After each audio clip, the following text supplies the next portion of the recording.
ازيكم حبايبي؟ عاملين ايه؟ يا رب تكونوا بخير. قصتنا النهارده بتبين ان مش كل اللي ظاهر قدامنا بيكون حقيقي. في ناس تبان قدامك انها ملاك وناقص جناحين ويطيروا، بس اما تعرفهم كويس وتعاشرهم بيبانوا على حقيقتهم. لازم يكون عندنا حسن الظن بالناس، بس واحنا واخدين حذرنا كويس. يلا نبتدي ونقول بسم الله. أنا ميادة، عندي 36 سنة، ساكنة في بيت عيلة، متجوزة من هيثم. هو إنسان طيب وحنين قوي، بس العيب الوحيد اللي فيه إنه على طول بيصدق كلام مامته وأخته. ما تستغربوش أما بقول كده، الواحد طبعا لازم يصدق كلام أهله، بس أما يحصل مواقف كتير تبين عكس كده يبقى لازم يتأكد. أنا هفهمكم قصدي إيه. قبل ما اتجوز كنت عايشة مع أمي وأخويا محمد. محمد أصغر مني ب10 سنين، يعني يعتبر أنا اللي مربياه. أبويا توفى ومحمد عنده 3 سنين، وأمي كانت بتشتغل، فأنا اللي كنت مسؤولة عن محمد. هو مش أخويا بس، لأ، ده زي ابني. أما اتجوزت كان فراق أمي وأخويا صعب عليا، بس اللي مصبرني إنهم ساكنين جنبنا على طول. عايزة أقول لكم، رغم إن محمد أصغر مني بكتير، بس بحسه بحبه وحنيته كأنه أبويا. وقت جوازي كان بيشتغل ومحوش وصمم إنه يجيب لي حاجات في جهازي، رغم إن الحمد لله أمي كانت عاملة حسابها. المهم، لاحظت إن محمد أخويا ما بقاش يحب يجيلي كتير، فاستغربت وكلمته وأصريت إنه يجي، وفعلا جه. وقلت له: محمد، عايزة أسألك على حاجة. اتفضلي يا حبيبتي، خير؟ أنا ملاحظة إنك ما بقتش تحب تيجي زي الأول. هو حصل حاجة؟ هيثم ضايقك في حاجة؟ قولي يا حبيبي، في إيه؟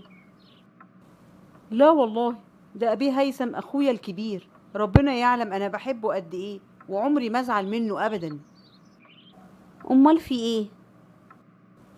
لا، عادي. مفيش حاجة، بس مشغول كده بقى، انت عارفة الشغل وبرجع متأخر. كده يعني. وانا بطمن عليكي من ماما. محمد، أنا عارفاك، أنت ما بتعرفش تكذب. قولي في إيه؟ بصراحة كده، اصل المشكلة مروة. مروة؟ مروة مين؟ قصدك مروة أخت هيثم؟ مالها مروة؟ انا كنت عايزة اقولك بقالي فترة، بس محرج وخايف لا تزعلوا مني. في إيه يا محمد؟ قلقتني.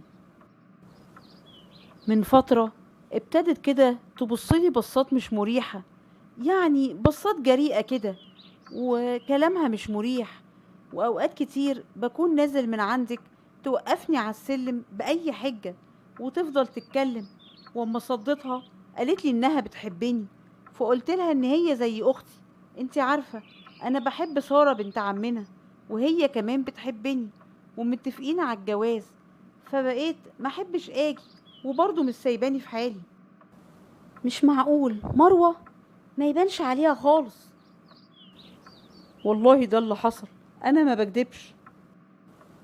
انا متأكدة طبعا يا حبيبي، وعارفة ان انت استحالة تكذب. انا بس مستغربة، اصل ما يبانش عليها كده خالص.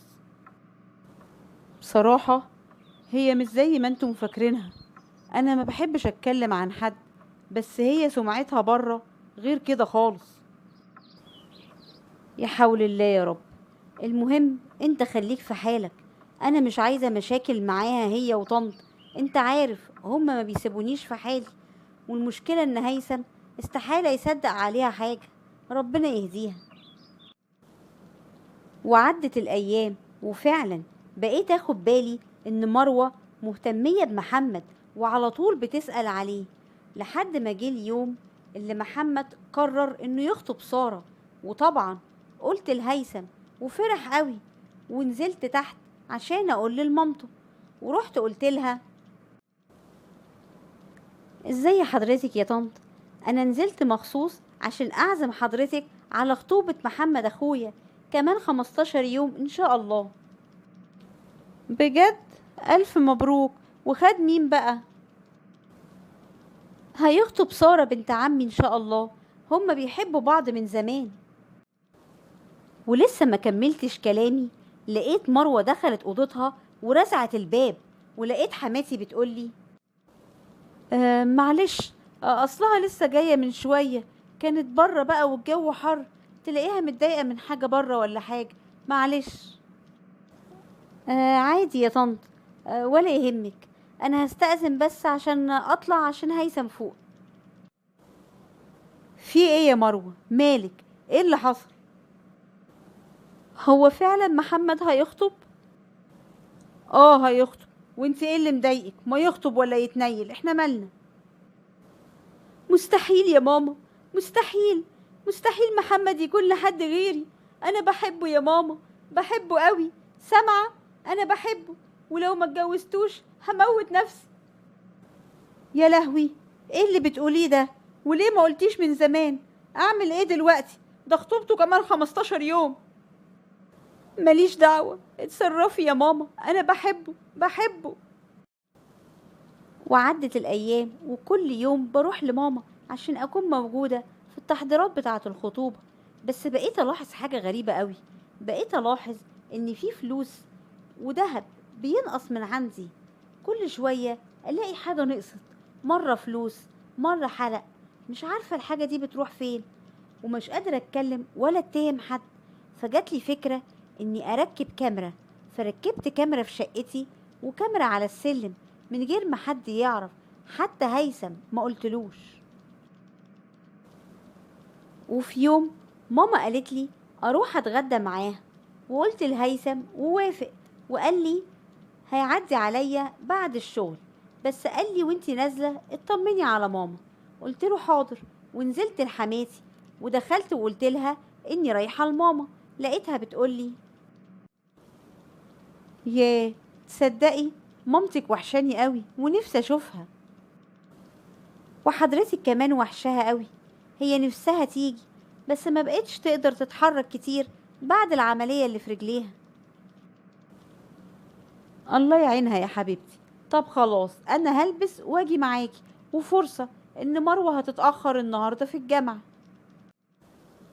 ساعتها استغربت قوي، اصل حماتي مش بتحب تخرج وما بتروحش لماما، بس قلت عادي. وفعلا نزلنا ورحنا لماما، اصل هي ساكنة جنبي زي ما قلتلكوا. واول ما وصلنا لقينا حماتي بتقول يوه، يقطعني، معلش يا محمد يا ابني، اصل كان في واحد جايب لي امانة كده، فلوس يعني، وكلمني وقال لي انه واقف قدام الشقة ومروة مش موجودة، وانت عارف هيثم في الشغل، فمعلش هتعبك، ممكن تروح تجيبها وتيجي على طول؟ حاضر طبعا يا طنط، تحت امرك، هروح على طول. وفعلا محمد راح وطلع، بس ملقاش حد واقف قدام الشقة، ولسه جاي ينزل اتفاجئ. وده لما لقى، يا ترى محمد لقى ايه وايه اللي خلاه يتفاجئ قوي كده؟ ده اللي هنعرفه في الحلقة الجاية، استنوني.